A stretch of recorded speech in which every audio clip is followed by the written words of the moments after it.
Assalamualaikum warahmatullahi wabarakatuh. Alhamdulillahirabbil alamin.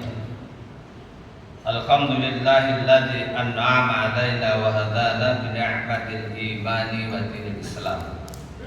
Allahumma shalli wa sallim wa barik ala sayyidina wa habibina wa syafi'ina Rasulillah Muhammad ibn Abdullah. Amma ba'd. Alhamdulillah Bapak Ibu jamaah salat subuh yang dirahmati oleh Allah, kita bisa bertemu pagi ini di majelis yang insya Allah ini penuh berkah. Ngaji bareng-bareng kita bahas tentang kenikmatan Allah, yaitu surga. Kenikmatan dan keindahan surga.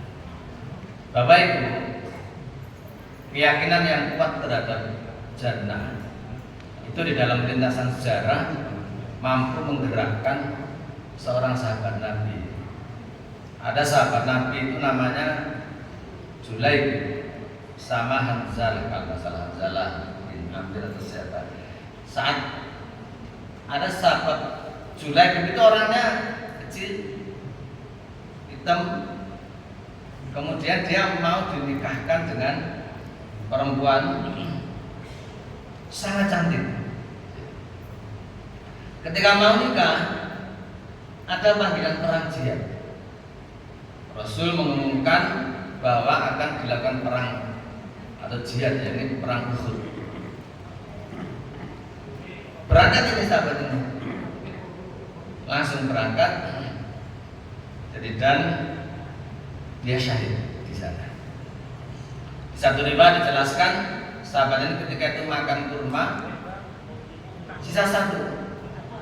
Kata temannya yang lain, dia sudah habiskan kurmanya. Terlalu lama menghabiskan kurma, meskipun hanya satu butir. Karena bagi beliau surga itu seolah tampak di depan dia. Berangkat itu. Keyakinan yang kuat terhadap surga itu mampu menggerakkan beliau sehingga yang mestinya mau nikah, mau menghabiskan kurma, satu kurma itu kan terlalu lama. Karena bagi beliau surga itu sudah tampak di depan mata. Berangkat ikut perang Uhud dan syahid di perang Uhud. Di dalam beberapa riwayat itu dijelaskan sahabat Julaib ini dijadikan rebutan para bidadari surga. Jadi apa itu buah keyakinan terhadap surga?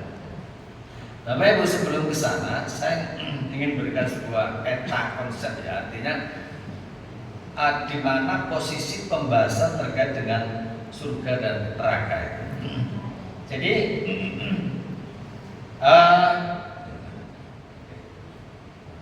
Jadi apa?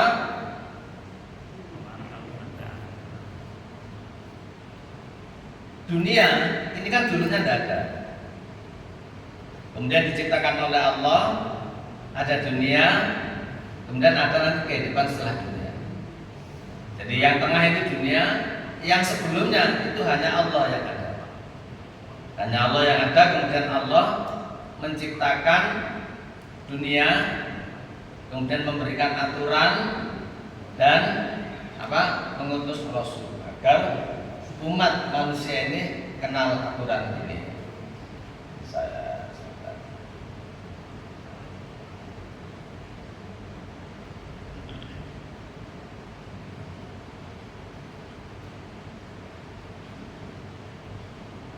Ya, jadi di penciptaan, jadi Allah menciptakan dunia, kemudian memberikan aturan, diutus Nabi dan Rasul agar kenal aturan Allah Subhanahu wa Ta'ala.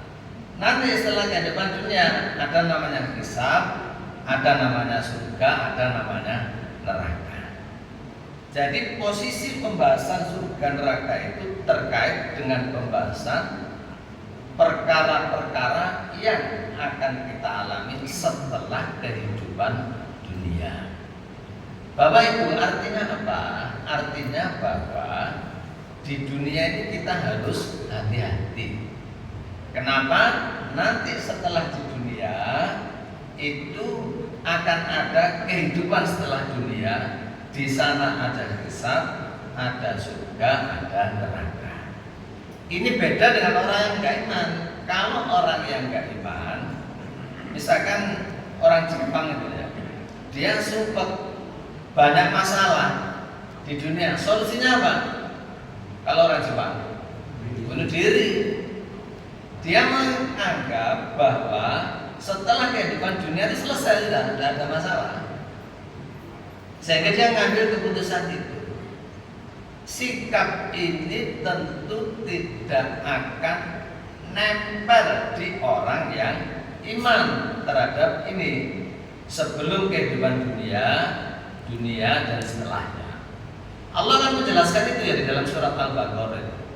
Kaifa takfuruna billahi. Jadi bagaimana kamu bisa ingkar dengan Allah? Wa kuntum amwatan, dulu kamu itu amwatan, mati, tidak ada maksudnya. Kemudian wahyakum, kemudian kalian dihidupkan oleh Allah. Dulu tidak ada, dihidupkan di dunia. Jadi kemudian summa yumitukum, kalian dimatikan. Kemudian summa yumitukum, dihidupkan lagi. Jadi pertama tidak ada, kemudian diwujudkan dunia dan isinya termasuk kita, kemudian kita dimatikan, kemudian kita dihidupkan lagi. Disitulah nanti kehidupan setelah kehidupan dunia, ada hisab, ada surga, ada neraka.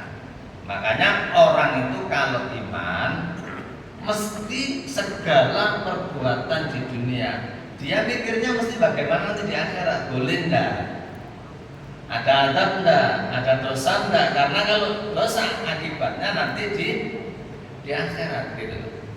Makanya Nabi jelaskan al-kayyisu man dana nafsahu wa amila lima ba'dal mauti.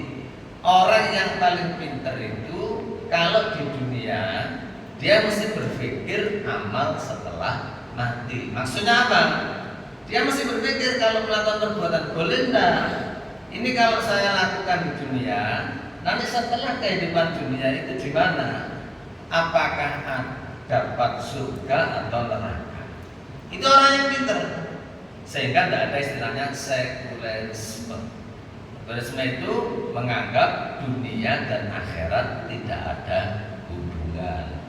Dunia ya dunia seperti warak wis. Nah, ini bahaya. Orang Islam tidak hanya kenyang, tidak hanya dapat uang, tapi boleh kenyang, boleh dapat uang, tapi yang halal. Nah, pembahasan surga dan neraka itu pembahasan perkara setelah kehidupan dunia.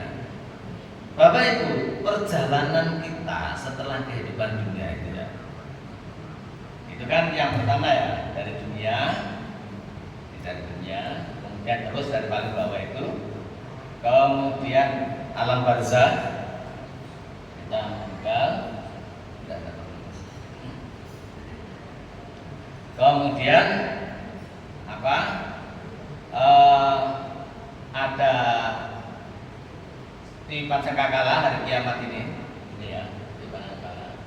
Tidak kelihatan saya ya, tidak saya ini kanan saya, biar tangan saya kelihatan. Jadi nah ini kan kehancuran alam. Jadi malaikat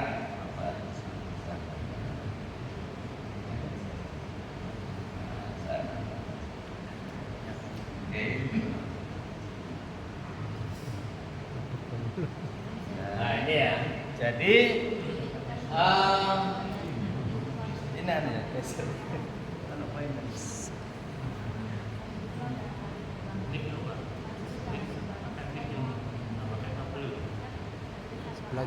kiri. Jadi ini perjalanan kita setelah kehidupan dunia. Jadi dari dunia paling bawah itu, kemudian alam barzakh, masuk ke alam barzakh, kemudian naik berikutnya ada tiupan sangkakala di atasnya itu. Ah ini. Bapak Ibu, kalau kita baca nas sekarang, malaikat Israfil itu sangkakalanya sudah di mulutnya begini. Malaikat itu ya, tinggal nunggu instruksi. Begitu bus itu sudah. Kalau di dalam ada sebuah kitab bagus namanya Arkanul Iman wa Nawaqidhu. Di sana dijelaskan nanti kalau sebelum kiamat itu semua orang mukmin mati. Jadi huru haranya kiamat itu hanya tinggal orang yang sing jahat-jahat itu lah. Jadi semua orang yang baik itu sudah meninggal semua. Tinggal orang yang tidak iman. Jadi huru hara kiamat itu kan nanti seperti diceritakan dalam Al-Qari'ah itu, surat Al-Qari'ah, gunung. Jadi itu ya berterbang seperti kapas. Jadi setelah kiamat nanti ada hari kebangkitan. Semua bangun, jadi kan semua sudah hancur, kemudian dibangunkan oleh Allah. Setelah dibangunkan, semua dikumpulkan di tempat yang namanya padang mahsyar. Di tempat yang namanya padang mahsyar. Jadi kemudian di situ nanti ada syafaat Nabi, kemudian ada hisab kita sekarang saya. Kemudian hisab itu perhitungan. Kamu dulu begini, kamu dulu begini, kamu dulu begini. Setelah selesai perhitungan, ini buku catatanmu. Jadi ini buku catatanmu. Ini yang jelek, ini yang baik. Kemudian bisa ditimbang. Kemudian ada telaga Nabi ini ikhtilaf dari sisi apakah dia setelah Siratal Mustaqim atau enggak. Dan masuk Sirat. Sirat itu jalan. Nanti di jalan itu dijelaskan dalam hadis itu jalan itu macam-macam orang melewati jalan itu. Jadi ada yang dia itu secepat kilat, ada seperti jalan biasa, ada yang merangkak, ada yang bergelantungan. Tapi kemudian selamat dia jalan lagi. Ada yang bergelantungan dan akhirnya terlampar. Karena di bawah itu ada ada sesuatu yang menyambar-nyambar. Ya, ada yang dia terpleset dan dia bisa naik lagi. Ada yang dia itu terpleset dan jatuh ke bawah, tidak selamat dia, tersambar dengan bukan alat neraka ya, alat seperti pancing atau akhirnya dia jatuh langsung ke neraka. Nah itu melewati itu sangat tergantung kepada amal dia. Jadi sangat tergantung dengan amalnya. Setelah Siratal Mustaqim itu baru setelah Sirat itu baru kemudian masuk ke surga dan neraka itu. Jadi disitulah nanti kita berada ya. Jadi inilah perjalanan kehidupan setelah nanti di dunia. Jadi banyak destinasi kita di situ. Ada pos. Tidak berhenti. Itu orang iman. Jadi inilah kehidupan kita. Yang kita bahas itu kan di ujung sana. Setelah melewati pos-pos ini ya. Jadi alam barzakh, kemudian kebangkitan, pas kiamat, kemudian kebangkitan, dibangkitkan semua. Jadi kan dalam riwayat dijelaskan dibangkitkan semua dalam kondisi nyeker dan telanjang ya. Semuanya dan di padang mahsyar terus sampai nanti terakhir endingnya di surga atau neraka. Itulah perjalanan kita. Sekarang kita bahas yang surga itu. Yang surga. Oke, Bapak Ibu, pembahasan tentang surga itu sebenarnya termasuk pembahasan tentang rukun iman. Rukun iman itu kan ada berapa? 6. Iman pada Allah, malaikat, yang ketiga kitab, yang keempat Rasul, yang kelima hari akhir, yang keenam qadar. Nah, pembahasan tentang surga itu masuk kepada rukun iman yang kelima. Cabangnya, pokok-pokoknya ya tentang iman terhadap hari akhir. Di situ banyak cabangnya, termasuk bahas tentang iman pada Allah itu tidak hanya percaya Allah ada, tentang sifat-sifat Allah, asmaul husna Allah dan seterusnya. Cabang-cabangnya begitu. Jadi itu ada cabang-cabangnya. Ini pokok-pokoknya. Next saja. Ini waktunya kita tutup. Next. Lah, sudah ini tentang luasnya surga Wasari'u ila magfiratin, jadi mir rabbikum wa jannatin arduhas samawati wal ardu. Bersegeralah kepada ampunan Rabbmu yang luasnya seluas langit dan bumi. Orang Yahudi tanya, sahabat juga tanya, wahai Rasul, kalau surga itu seluas langit dan bumi, nerakanya ditaruh mana? Nerakanya di mana nerakanya?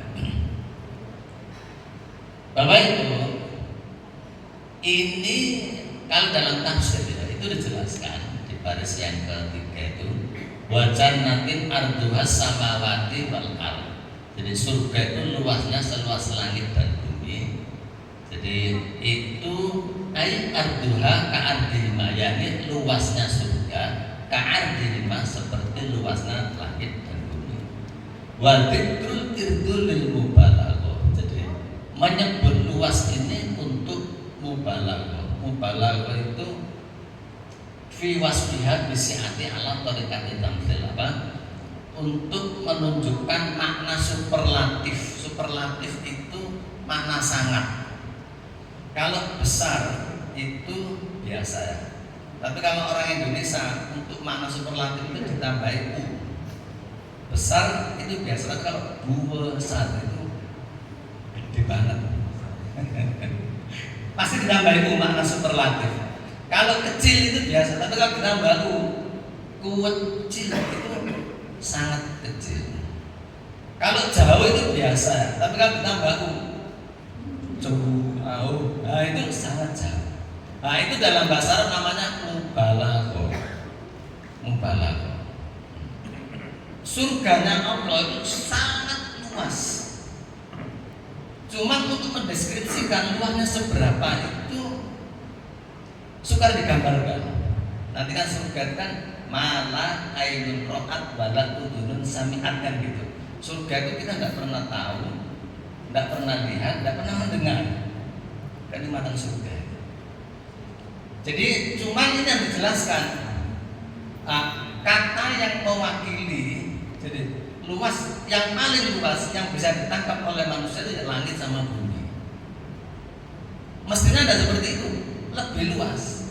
Cuma tidak ada yang bisa mewakili. Itu namanya dalam bahasa, dalam kaidah Quran at-tamtsil, permisalan. Jadi begini, Bapak Ibu, kita ini hanya mampu menangkap sesuatu yang dalam indera penglihatan kita. Kalau itu enggak dalam indera penglihatan kita nggak bisa. Misalkan dia itu jelek sekali ya. Jeleknya seberapa itu kan harus dideskripsikan. Bagaimana jeleknya? Dia itu infaknya seberapa kan harus dideskripsikan.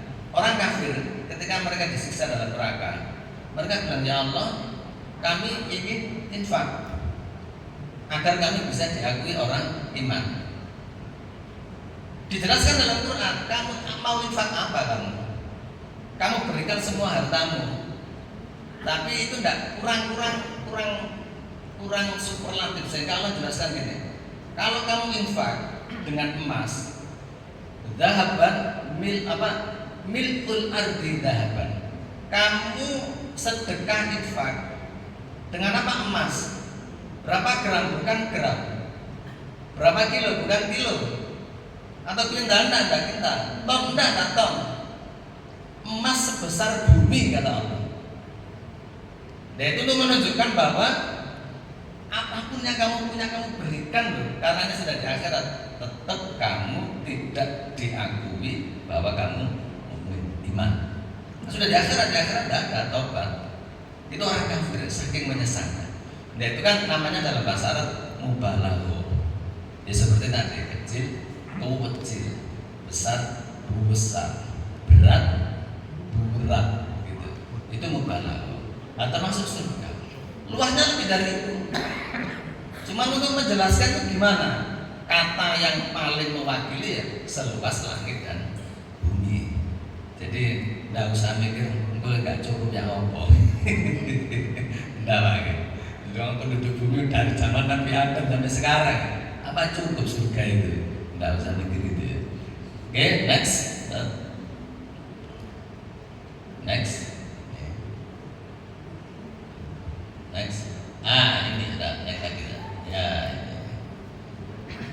Jadi Nabi jelaskan an Abi Hurairah radhiyallahu anhu, dari Abu Hurairah berkata, qala Rasulullah sallallahu alaihi wasallam, Nabi itu bersabda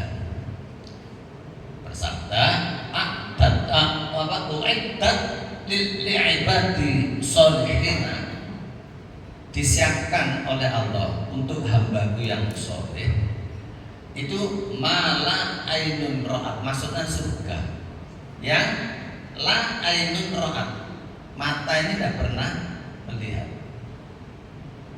wala udhunun sami'at, dan telinga tidak pernah mendengar, wala khotara ala qalbi basyarin, tidak pernah terlintas dalam hati mereka atau dalam benak mereka, tidak pernah bayangkan ternyata sebagus ini kenikmatan surga, sebagus ini. Jadi seperti kalau kita mungkin ke pedalaman, saya lihat di YouTube ada namanya suku Hadzabe. Hadzabe itu suku di Tanzania, di daerah Afrika sana. Dia itu ketika dikasih bola, dia tidak pernah tahu bola, dikasih bola itu heran, digigit kanan kiri, tidak bisa, dikira itu makanan. Jadi bola basket itu, jadi dia tidak ngerti ini apa ya. Kemudian dikasih Sprite, Fanta, Sprite, diminum, dia kaget dia, kan itu apa? Ada busanya, kaget dia tidak bisa minumnya.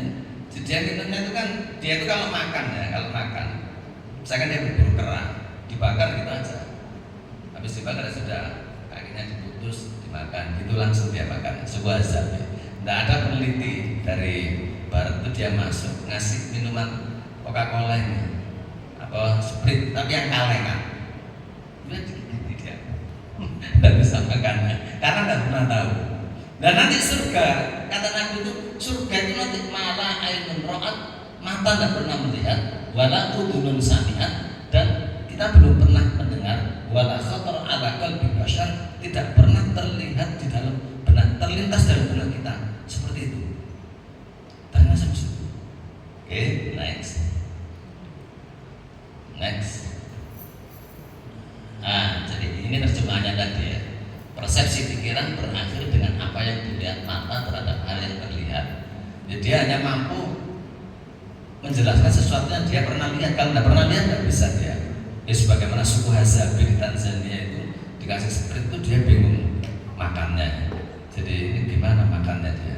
Jadi digigiti kaleng, digigiti dia untuk makan, bingung dia karena memang tidak pernah melihat. Next.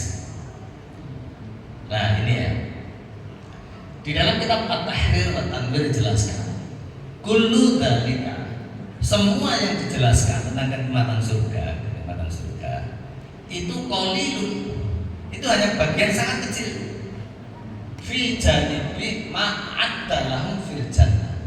Jadi aspek sebagian kecil dari surga yang disiapkan oleh Allah min hadhil mausufat, dari sifat-sifat surga yang sesungguhnya. Jadi ada nas-nas nanti menjelaskan tentang keistimewaan di surga keempat, tapi itu hanya sebagian kecil aja. Kita lihat coba next. Nah ini ya, kenikmatan yang paling rendah. Karena dijelaskan yang istimewa itu tidak bisa. Nah, Rasul memberikan ikhbar yang paling rendah itu saya gambarkan. Inna la'a'lamu akhira ahlin nar. Jadi sungguh aku tahu siapa atau orang yang terakhir dari ahli neraka, khurujan minha, yang keluar dari ahli neraka. Jadi nanti ada orang dia itu masuk neraka dan dikeluarkan karena ada keimanan, kemudian dimasukkan ke surga. Jadi wa akhiri ahli jannati, dan penduduk surga yang paling terakhir dukhulan masuk al-jannata, masuk surga. Rajulun yakhruju minan nari, orang yang keluar dari neraka habwan, dengan merangkak. Fayaqulullahu tabaraka wa ta'ala qala lahu, kemudian Allah berkata kepada orang yang keluar dari neraka tadi itu, idhab fadkhulil jannata. Sudah, kamu sana pergi, masuklah ke surganya Allah. Fayatiha, kemudian dia masuk ke surganya Allah. Fayuqayyadu ilaihi, kemudian dia bingung kenapa annaha mala'a. Wah, kok wis penuh. Surganya penuh. Fayarji'u, kemudian dia kembali. Fayaqulu ya Rabbi, wahai Tuhanku, wajadtuha mala'a. Saya sudah mendapatkan surganya itu penuh. Fayaqulullahu lahu, Allah berkata kepada dia, idhab, pergilah fadkhul jannah, masuk aja enggak apa-apa. Fa inna laka mithla dunya wa asyarata amsalihha. Jadi karena bagimu di sana ada sesuatu yang kamu dapatkan seperti kemewahan di dunia, tetapi wa asyarata amsalihha, 10 kali kenikmatan di dunia. Innalaka asyarata amsalid dunya, kamu mendapatkan 10 kali sesuatu yang paling nikmat di dunia. Fakana yuqalu dzaka, dan Nabi bilang dzaka adna ahli jannah manzilatan, itu adalah tempat yang paling rendah bagi adna ahli jannah. Jadi nikmat surga yang paling rendah bagi orang itu, posisi paling bawah. Jadi dapat apa? Kenikmatan 10 kali lipat dari kenikmatan di dunia. Next, ini mungkin ada gambaran lebih ini ya. Jadi saya punya terjemahan aja. Dan itu dan sesungguhnya penghuni surga yang paling bawah adalah seorang memiliki 1000 pelayan. Yang paling rendah, itu nanti menuju surga. Dengan pembantu itu punya 1000. 1000 itu setiap pelayan memiliki tugas yang berbeda. Jadi sing njupukno gelas ana dhewe, sing njupukno piring ana dhewe, sing tukang masak ana dhewe. Jadi 1000 pelayan. Dan itu kenikmatan surga yang paling rendah. Yang paling rendah. Next. Ya. Ini ya, saya baca aja punya. Sesungguhnya surga yang paling bawah.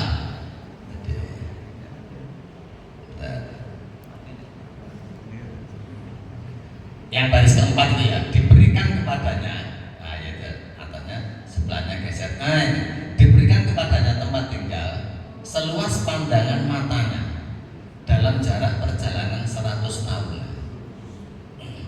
Berikut gedung-gedung dari emas dan kemah atau tenda dari mutiara. Jadi Bapak Ibu, dulu orang Islam di Mekah itu terkenal minal mustad'ifina, orang-orang yang lemah, tidak punya kedudukan, bukan orang kaya, bukan pejabat. Jadi sehingga mereka diremehkan oleh namanya Umayyah bin Khalaf itu. Jadi dia tidak tahu Umayyah bin Khalaf, karena Umayyah bin Khalaf tidak yakin dengan surga, bahwa nanti orang yang beriman itu akan diberikan rumah oleh Allah di surga. Berapa luasnya? 1 meter, 2 meter, 100 meter? Tidak. Luasnya itu seluas mata kita memandang. Jadi sejauh berapa? Itu seluasnya. Tetapi dijelaskan nanti itu adalah nikmat surga yang paling rendah, yang paling rendah. Jadi yang paling tinggi tidak bisa nanti malah ainun ra'at wa udhunun sami'at, tidak pernah lihat dan tidak pernah dengar, wala khatar ala qalbi bashar, tidak pernah terlintas di dalam benak. Jadi yang dicontohkan itu hanya sebagian kecil dari nikmat-nikmat surga. Next. Nah, intinya kita di sana bisa menginginkan apapun. Walakum fiha ma tashtahi anfusukum. Maksudnya apa? Aiful jannah, di surga itu menjadi ma takhtaruna bima tashtahi nufus. Di surga kamu bisa memilih apapun yang kamu inginkan. Jadi walakum fiha ma tad'un. Jadi maksudnya apa? Mahma talabtum wajadtum. Dibaca. Apapun yang kamu kehendaki, wajadtum akan ada di depan kamu. Itu di surga. Kita pengen apa sudah langsung. Mungkin ya, kan ini kan dijelaskan susah. Mungkin seperti kalau yang suka lihat film apa, Doraemon itu loh. Butuh piring terbang, piringnya datang sini, butuh piring makan. Jadi Jadi ada tas apa. Jadi itu kan gitu kalau film Doraemon ya. Kalau di sini kan juga banyak biaya terbang ya. Karena apa? Uang bulanannya kurang. Biayanya terbang. Jadi apa? Jadi kata di dalam tafsir jelaskan, ini kan ada tafsir Ibnu Katsir ya. Ketika jelaskan walakum fiha ma tad'un. Maksudnya apa? Mahma talaqtum wajadtum. Jadi apapun yang kamu kehendaki, kamu inginkan wajadtum, kamu akan mendapatkan di depanmu. Wa hadara baina aidikum, dan langsung dihadirkan di depanmu. Ai kama ikhtartum, sebagaimana yang kamu pilih. Pilih apa? Langsung ada di depan kita. Itulah penduduk surga. Next slide. Ya. Berikutnya, penghuni surga disediakan dari segala ketenangan di dunia. Kita terjemahnya saja.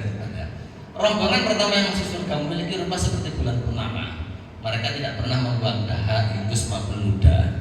Jadi nggak tahu bulan dalam kamu nggak tahu. Jadi nggak butuh tisu dengan di sana. Jadi tidak ada dahak, ingus, ludah, tidak ada. Penduduk surga tidak ada. Itu dikabarkan di dalam hadis Bukhari Muslim, banyak riwayat tentang ini ya. Banyak riwayat tentang ini. Makanya kalau membahas tentang ini, itu kalau disertakan dalilnya semua, nggak cukup kita. Jadi tidak ada dahak, ingus ataupun ludah. Next. Nah, mereka tidak buang air besar, tidak buang air kecil, tidak buang ingus, dan tidak meludah. Tidak ada BAB, tidak ada BAK. Sahabat bingung, wah Nabi, itu kan orang makan, terus gimana dia tidak bisa BAB? Aman gak mulus-mulus. Itu di dunia Pak, itu di dunia. Tapi di sana enggak. Rasul jelaskan, buang hajat mereka itu dalam bentuk keringat yang keluar melalui pori-pori kulit yang baunya seperti wangi kasturi. Jadi BAB-nya gimana? Menjadi keringat dan baunya harum sekali. Itu penduduk surga. Jadi tidak ada dahak, tidak ada ingus, kemudian tidak buang air besar, tidak buang air kecil. Jadi buang air besar gimana? Ya tadi menjadi apa? Menjadi keringat itu dan baunya sangat harum. Next. Ya. Apa aktivitasnya penduduk surga itu? Jadi inna ashabal jannati yama fi syughul fakyun hum wa azwaju fi dhilalin 'alal ara'ik muttaqin. Ini surat apa? Yasin. Sesungguhnya penghuni surga pada hari itu bersenang-senang dalam kesibukan mereka. Jadi Bapak Ibu, aktivitas penghuni surga itu full happy. Full happy ya. Jadi fi syughulin fakihun, syughulin itu masuk itu sibuk. Fakihun dengan kenikmatan yang diberikan yang tidak pernah mereka bayangkan ya. Tidak sempat mikir yang lainnya. Masya Allah, belum pernah lihat ini, Masya Allah. Dia disibukkan dengan kenikmatan surga yang demikian banyak oleh Allah. Jadi next coba. Next. Jadi sebentar lihat saya bacaan ada. Jadi ada penjelasan bagus ya. Ini Profesor Dr. Mal Ashwar. Ini salah seorang ulama produktif sekali ya, banyak karyanya. Beliau ini al jannatu darul jazai wa in amin. Surga itu tempat orang memanen pahala dan tempat orang mendapatkan segala bentuk kenikmatan Allah. La daro taklifin wakhtibari, bukan tempat untuk orang diberikan taklif, tugas dan kewajiban. Enggak. Maksudnya apa? Di surga tidak ada ibadah, tidak ada, full dengan laya-laya happy tadi, full di surga. Kenapa? Karena surga itu al-jannah darul jazai wa in amin, tempat memanen pahala dan kenikmatan Allah itu di surga, bukan darul taklifi wa ikhtibari, bukan tempat diberikan tugas dan diberikan ujian. Itu di surganya Allah Subhanahu wa taala. Sehingga disebutkan di dalam surat Yasin itu fi syughulin fakir, mereka sibuk dengan apa? Kenikmatan yang diberikan oleh Allah. Next. Nah, ini ada beberapa pendapat yang tentang kesibukan itu. Misalkan dalam ujian jelaskan ya ini merasa kagum dengan kenikmatan yang mereka alami, tidak pernah dapat. Waduh, masya Allah, tidak pernah tahu. Yang kedua, dari Ibn Abbas mengatakan sehubungan dengan makna firman fi syughulil fakir tadi itu hanya mendengarkan alunan musik. Jadi seperti dengan biasanya di kafe itu ya, logo-logo layang-layangan. Itu tapi tidak seperti itu, masih lebih enak. Kenapa tadi? La ain ra'at wal udhun sami'at, tidak pernah terbayangkan, tidak pernah terdengar. Next. Nah, Abdullah bin Mas'ud bin Abbas, Sa'id bin Musayyab, Ikrimah, Hasan dan seterusnya telah menghubungkan dengan makna firman sesungguhnya penghuni surga pada hari itu senang. Maksudnya mereka melakukan kesibukan ahli surga dalam memecahkan salat udara istri mereka. Jadi bedino ngono. Tidak ada ibadah, tidak ada ibadah. Next. Ayo. Jadi An-Nabi Hurairah di dalam Ibnu Katsir dari kitabnya An-Nihayah fil Fitan wal Malaih.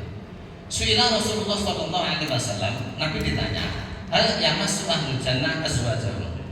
Wahai Nabi, apakah nanti orang itu juga bisa jima dengan istrinya? Kata Nabi, "Na'am, ya.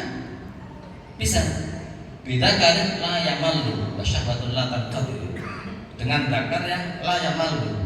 Tidak pernah, dan saya kalau bahasnya tidak pernah impoten, tidak pernah loyo. Wala syahwatan la tanqadi. Syahwat tidak pernah padam. Semangat 45 terus. Jadi tidak pernah padam. Jadi kalau di sana tidak perlu ya. Jamu kuat untuk saya pakai kamu. Cukup gimana perlu. Jadi itu sahabat nanya next. Ya. Jadi ya Rasul, hal yafdi rajul fil jannati, sama ya ini. Apakah orang itu di surga juga bisa melakukan jima? Berfirman, bantu diilah saya dengan istrinya. Dan kata Nabi, waladhi nasib ya demi zat yang jiwa di tangannya, innar rajula la yafdi fil ghoda tilwas ketahidan itu Allah. Orang laki-laki itu dia bisa jima dengan wanita istrinya itu untuk pagi hari saja itu bisa 100 kali. Jadi pagi hari. Karena layaman itu pada syahwat tanqat itu. Jadi itu di surga. Next. Nah sekarang bagaimana keluarga kita, anak-anak kita? Ya next. Bapak Ibu, kalau semuanya beriman, semuanya ngumpul nanti. Suami, istri, anak, cucu itu bisa ngumpul. Kalau semuanya beriman. Makanya saya sepakat dengan apa? Pamflet yang dibuat takbir itu kan, ajaklah saudaramu gitu. Yang suku itu loh. Jadi itu kan begitu. Ya memang harus begitu, jangan sendirian. Istrinya, anaknya itu diajak untuk bersama-sama. Kenapa? Karena nanti itu bisa berkumpul di jannah. Jadi kalau sama-sama iman. Kenapa begitu? Next. Istri Nabi ya Khadijah itu pernah tanya. Salat Khadijah itu Nabi Sallallahu Alaihi Wasallam. Khadijah itu bertanya kepada Nabi. Anwalata ini tentang dua anak Khadijah. Mata yang sudah meninggalkan Khadijah. Fil jahiliyah, pada masa jahiliyah belum Islam. Faqala Rasulullah SAW. Kemudian Rasul bersabda, "Huma finnar," ya dua anakmu di neraka. Kemudian falam mar'al karoha, kemudian Nabi melihat karoha fi wajahnya Khadijah Kubra itu agak merah, tidak suka dengan yang dikabarkan oleh Nabi.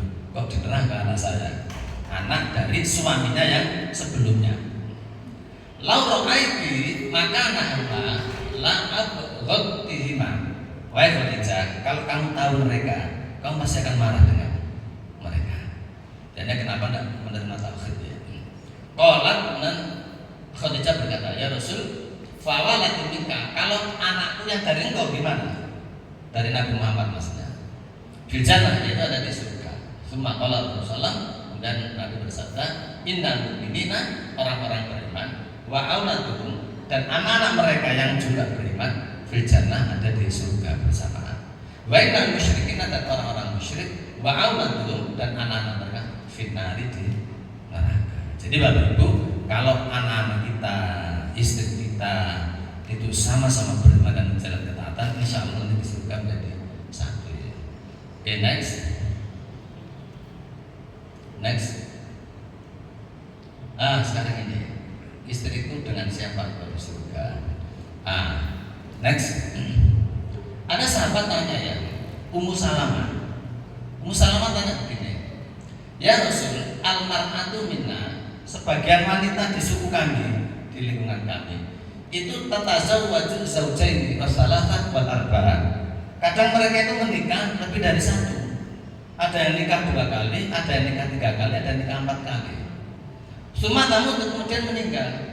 Fata tadkhulul jannata wa yadkhuluna ma'aha. Kemudian yang wanita ini masuk surga, suami-suaminya tadi yang dia nikah 4 kali juga masuk surga semua. Kemudian mai yakunu zaujuha. Terus suaminya yang mana nanti dia ini? Si wanita ini. Kemudian Nabi menjawab, ya Ummu Salamah innaha takhayyar wa takhtar ahsanul khuluq. Ummu Salamah nanti yang menjadi suaminya adalah suami yang terbaik kepada dirinya. Jadi kepada dirinya. Makanya saya Abu Darda itu kan pesan kepada istrinya ya. Jadi Ummu Darda itu, wahai Ummu Darda, kalau engkau kepingin nanti bersama aku di surganya Allah nanti, maka setelah aku meninggal jangan nikah lagi. Pesannya Abu Darda kan. Istrinya milih kenapa? Ya karena nanti ya. Karena kalau 4 kan dia akan milih. Jadi itu pesannya Abu Darda kepada Ummu Darda. Ini sahabat Nabi ya, Abu Darda sama Ummu Darda. Jadi kalau ada wanita nikah lebih dari 1, maka suaminya adalah yang terbaik akhlaknya kepada dia. Ustaz, saya jadi sama dia itu waduh di dunia sudah soro, kepingin ganti. Wah ini bahaya. Tak gantian. Jadi oke, next pertanyaan Ummu Salamah. Oleh karena Bapak Ibu, kita ini bina keluarga harus keluarga yang bervisi surga. Jangan bapak kalau ke masjid bapaknya saja, ibu kalau ke masjid ibunya saja, anaknya tidak diajak, cucunya tidak diajak, atau mantunya tidak diajak. Jangan Pak. Jadi kalau bisa diajak agar apa? Nanti di akhirat itu bisa bersama-sama di dunia. Jadi jangan pergi sendiri. Itu yang harus kita tanamkan. Bentuk keluarga bervisi surga. Allah jelaskan ku anfusakum wa ahlikum nar. Jadi jagalah dirimu dan keluargamu dari neraka. Maksudnya apa ayat ini? Maksudnya jagalah dari amal kemaksiatan. Kenapa? Karena kemaksiatan itu mendekatkan ke neraka.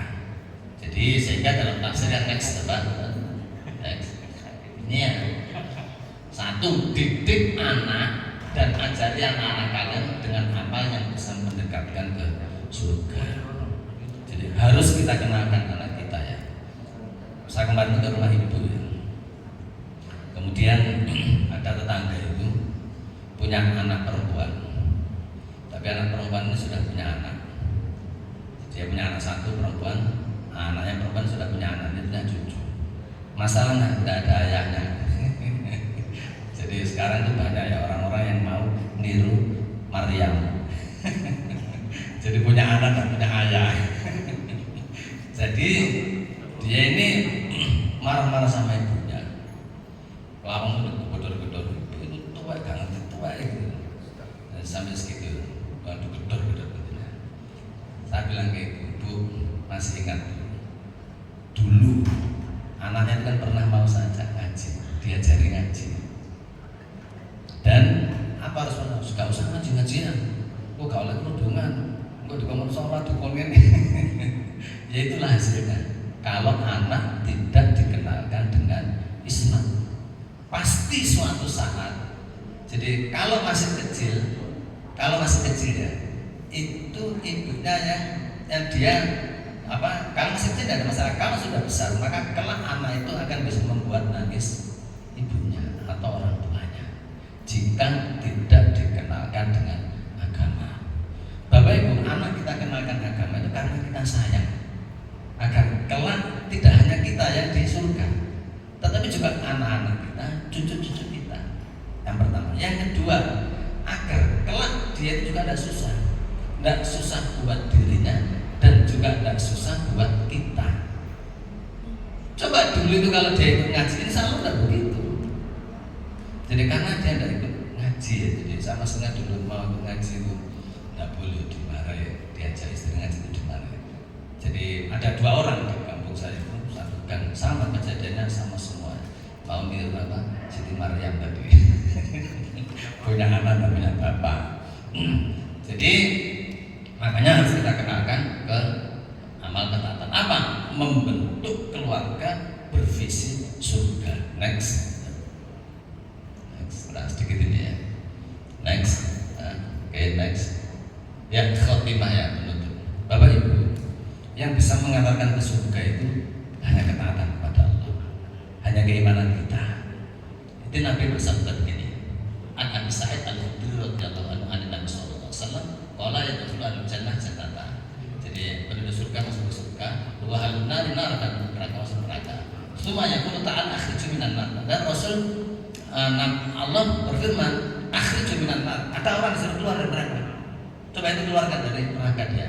Maka nafi qalbi mithqal habbah min khardal min khardal min iman. Orang yang ada di dalam dadanya itu iman sebesar biji sawi. Iman kecil dia disuruh mengeluarkan. Kenapa? Karena ada iman itu. Setelah dia disiksa di neraka, kemudian fayukhrajuna, mereka dikeluarkan. Tadi yang dari neraka tadi dikeluarkan oleh Allah karena ada setitik iman di dalam dadanya. Kemudian fayukhrajuna, mereka dikeluarkan minha dari neraka qadis faddu, yang mereka sudah hitam semua badannya karena dibakar Allah. Fayuqauna fi nahril haya, mereka disuruh masuk nyemplung ke sungai kehidupan sehingga bersih, baru kemudian disuruh masuk surga. Artinya apa? Selama ada keimanan maka itu bisa menjadi bekal untuk ditarik Allah ke dalam surga. Mereka yang surga. Oleh karena itu keimanan ini harus kita jaga. Sampai kapan? Wala tamutunna illa wa antum muslimun. Sampai kelak kita menghadap Allah, jangan sampai keimanan kita itu hilang. Mungkin itu dari saya. Sudah jam 6 kurang seperempat. Saya kembalikan ke Ustadz Indar. Baik, alhamdulillah. Baik Bapak Ibu sekalian, tadi sudah dijelaskan tentang bagaimana kenikmatan dan keindahan surga. Ini luar biasa menggetarkan ya hati kita tuh, ya Allah, sampai seperti itu kenikmatan surga ya. Semoga kita termasuk orang-orang yang penghuni surga. Amin. Masalahnya, apakah kita termasuk yang mau jalan-jalan dulu ke neraka? Itu masalahnya. Semoga tidak ya, langsung ke surga. Karena dari khotimah ini adalah ada yang jalan-jalan dulu di neraka. Jangan sampai kita ya, meskipun hanya sedetik gitu. Tapi ada dari Bapak Ibu mungkin ada pertanyaan ya sebelum kita akhiri. Silakan. Oke, monggo Pak Anto. Disotin Pak Anto ini mau tanya ya. Pak Ustadz, tadi kan dibahas kalau orang yang punya iman sebesar biji sawit bisa masuk surga dengan Allah. Saya bertanyakan itu batasan minimalnya tadi sebesar biji sawit itu seberapa? Yang kan seperti itu. Batasan minimalnya seperti apa? Biji sawi itu apakah kalau hanya syahadat waktu nikah aja itu sudah termasuk biji sawi? Jadi memang ada riwayat dalam Nailul Autar itu, man qala la ilaha illallah dakhala jannah. Orang siapa mengucapkan kalimat la ilaha illallah dan meyakini kebenaran kalimat itu, dia dakhala jannah. Jadi yang penting dia iman pada Allah. Jadi maka dia masuk surga. Riwayat yang ada begitu. Makanya kan ada begini, mungkin jangan sering dengar ya. Bapak Ibu, kita ini masuk surga itu karena rahmat Allah. Karena kalau ketaatan kita itu sulit kita ini. Coba. Kita ini satu hari berapa jam? 24 jam. Orang tidur itu normalnya berapa jam? 8 jam. Normalnya 8 jam. Kalau berarti kan sepertiga ya, dari satu hari 8 jam. Kalau umurnya 60, untuk tidur saja itu berapa tahun? kan sepertiganya 20 tahun, tidur saja itu 20 tahun. Kemudian kita kerja itu berapa jam? 8 jam. Kemudian kemudian kita ke masjid, kemudian kita ke ngaji. Lek sempat. Sisanya baru ke sana. Sudah habis kita. Makanya kalau kita ke surga itu karena ketaatan kita itu rasanya sulit. Kalau bukan karena rahmat Allah. Makanya kemudian Allah jelaskan, kalau orang Islam itu melakukan kebaikan, misalkan sedekah, itu akan diberikan pahala 700 kali lipat. Kalau kamu melakukan kebaikan, diberikan 700 kali lipat. Jadi kalau tidak punya uang, senyum itu sedekah, kan gitu kan? Sangat gampang. Karena kalau nggak diobrol begitu, kita dihitung satu persatu. Faman ya'mal mithqala dzarratin khairan yarah, wa man ya'mal mithqala dzarratin syarran yarah. Sekecil apapun amal baik dihitung, sekecil apapun amal buruk dihitung. Darah itu apa? Darah itu kalau dalam Al-Marwazi dijelaskan itu seukuran debu yang itu akan kelihatan kalau kita di jendela di kamar. Kemudian ada cahaya masuk, kan ada seperti debu-debu. Nah, satu debu itu namanya darah. Jadi kebaikan atau kejahatan sekecil itu dicatat oleh Allah. Nah itu kalau dihitung benar sama kita, ya tidak nutut kita. Dan makanya rahmat Allah, kasih sayang Allah itulah yang kemudian bisa menyebabkan kita masuk surga. Bahkan iman sekecil apapun itu kan rahmat-rahmatnya Allah. Kalau tidak rahmat Allah tidak bisa kita. Makanya orang itu kan Allah kan jelaskan begini. Kalau kamu datang kepadaku dengan dosa sepenuh langit, aku akan ampuni. Aku akan datang membawa maghfirah itu tidak hanya sepenuh langit, tapi langit dan bumi. Artinya maghfirah Allah itu lebih besar dari ghadabnya Allah, lebih besar. Sehingga makanya kita ini satu, jangan pernah putus asa mendekat kepada Allah. Katakan jangan. Allah itu tidak seperti orang. Kalau orang sudah dulon. Allah enggak. Allah itu kita dosa kita sepenuh langit, Allah akan memberi maghfirah sepenuh langit dan bumi. Lebih besar maghfirah Allah itu. Ya kita harus datang. Kalau kita mendekat kepada Allah dengan berjalan, maka Allah akan mendekat kepada kita dengan berlari. Jadi lebih cepat maghfirah Allah. Ya itulah rahmat-rahmatnya. Sekecil ukuran berapa? Tidak ada penjelasan. Tapi kalau di dalam tadi nas-nas kalau la ilaha illallah muhammadur rasulullah ikhlas dia masuk surga selama dia ada benih keimanan itu. Masa sih itu rahmat-rahmatnya Allah. Sekali lagi, kalau berdasarkan jumlah ketaatan kita, amal kita, dan saya nggak nuntut Pak, nggak nuntut. Orang normal itu tadi tidurnya aja berapa jam? 8 jam sehari, sepertiga gitu ya. Nah, kalau umur kita 60 berarti untuk tidur saja berapa jam? Berapa? 20 tahun gitu ya. Tidur saja, belum kerja. Kerja berapa jam normalnya? 8 jam kan? Ini 2/3 sudah hilang ya. Sisanya baru ke masjid. Lek sempat. Sisa. Kalau kita ditimbang sama amal kita dan nutut kita. Kalau bukan karena rahmat-rahmatnya Allah, jadi ada rahmat-rahmatnya Allah. Makanya sekali lagi jangan pernah berputus asa mendapatkan maghfirah dari Allah, mendapatkan rahmat-rahmatnya. Sekecil apapun tetap akan mendapatkan ini apa? Kita diangkat dari apa? Dari neraka dan dimasukkan ke surga. Rahmat-rahmatnya Allah. Itu kan. Jadi ukurannya enggak pernah tahu saja. Alhamdulillah. Ada lagi yang bertanya Bapak Ibu, monggo. Kalau ini saya pernah dengar di sebuah hadis itu ada orang yang tidak mau masuk surga. Semua nanti akan masuk surga, tapi ada orang yang enggan untuk masuk surga. Itu penjelasannya gimana Ustaz? Ada orang yang enggan atau tidak mau masuk surga.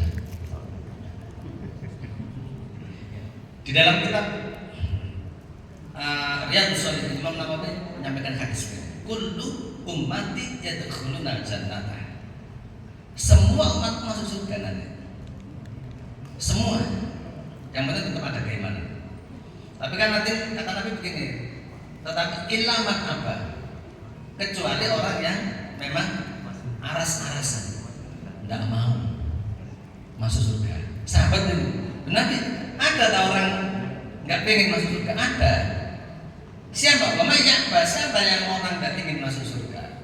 Jadi kata Nabi, man atau ani dakhala jannah. Kalau dia itu taat kepada aku, masuk surga dia. Tapi waman asoni, kalau dia tidak mau nurut sama perintahku atau maksiat kepadaku, maka faqad apa? Lah itu orang yang aras-arasan masuk surga.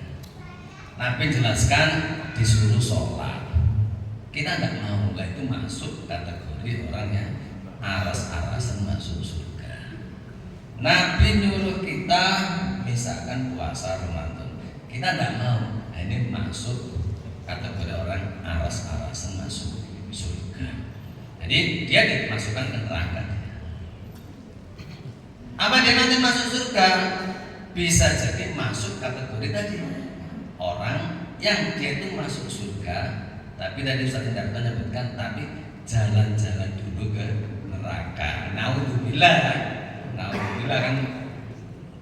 Adab neraka yang paling ringan itu apa? Klompen itu, Pak. Kalau dipakai klompen neraka itu, maka yang mendidih apa? Otak kita. Itu adab neraka yang paling ringan. Naudzubillahi min dzalik, kita berlindung kepada Allah dari itu. Jadi gitu, ya orang yang tidak mau nurut sama Nabi, ya dia berarti aras-arasan masuk surga. Ya satunya. Satu ibadah kok. Pengen surga, nggak usah. Yang penting kita itu karena Allah. Iya. Siapa kayak gitu? Tadi sudah saya jelaskan di awal dari siapa? Tadi Pak Antong ya. Jadi jawabannya di situ. Jadi memang begini, bahwa surga itu menjadi stimulan kuat kita melakukan ibadah itu tidak apa-apa. Jadi misalkan innal ladzina amanu wa amilus sholihati, nanti itu ulaikum khairul bariyah, karena ada jasa min nabin jannatul tajri min tahtiha al-anharu khalidina fiha. Di dalam banyak ayat kan jelaskan kalau orang iman amal soleh surga dia dapatkan. Jadi tidak apa-apa beramal karena ingin masuk surga. Kenapa? Karena memang nasnya begitu. Nah, pertanyaan berikutnya itu adalah, jadi apakah memang kalau amal kita ditimbang, tadi yang ada mizan itu, antara amal baik kita dengan amal buruk kita murni ditimbang, mesti masuk surga? Kelihatannya susah kita. Hanya rahman rahimnya Allah, hanya keridhaan Allah yang menyebabkan kita masuk surga. Sepertinya tidak bisa. Itu kan makanya biasanya itu di ajaran tasawuf kan. Kalau orang-orang tasawuf itu dia jangan karena ketaatan, karena kalau ketaatan itu kita rasanya tidak lutut ketaatan kita itu kalau ditimbang dengan keburukan kita. Tadi tidur aja kalau usia 60 tahun butuh 20 tahun, kerja juga begitu 8 jam berarti butuh 20 tahun, berarti hidup kita itu 40 tahun, 20 tahun buat tidur, 20 tahun buat kerja. Sisanya yaitu yang baru kalau sempat ke masjid. Kalau sempat ya. Itu pun juga gitu, sampai rajin ke masjid. Kan kita sisa 20 tahun. Sampai rajin ke masjid itu kira-kira umur biru. Ya waktu pensiun. Wes berapa itu kalau dihitung? Jadi tidak ada kita. Makanya kalau kita menurut saya tidak boleh sombong bahwa yang memasukkan kita ke surga itu amal kita jauh. Itu kalau bukan kasih sayangnya Allah, keridhaan Allah, rahman rahimnya Allah, tidak bisa kita masuk surga. Notok itu tidak bisa kita. Jadi makanya kemudian orang sufi menjelaskan bahwa beribadah itu tidak semata-mata karena surga, tetapi mengharap keridhaan Allah. Apa tidak boleh? Boleh. Boleh mana surga boleh, karena apa di dalam Al-Quran begitu. Jadi dijelaskan, jadi apa?